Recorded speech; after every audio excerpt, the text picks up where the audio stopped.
U smirivanju stresa nam može pomoći toplina i micanje vanjskih podražaja. Toplina nas umiruje i opušta, a previše vanjskih podražaja može pridonijeti dodatnom stresu i opterećenju. Ova vježba je kombinacija topline i micanja vanjskih podražaja. Prvo ćemo istrljati dlanove da se ugriju, tada ćemo ih staviti preko lica i par puta duboko udahnuti.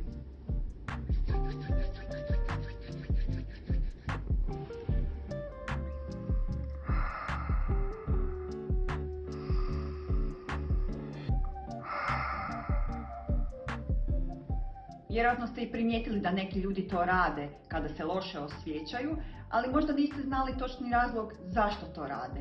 Pa upravo je na taj način miču i otpuštaju stres koji osjećaju.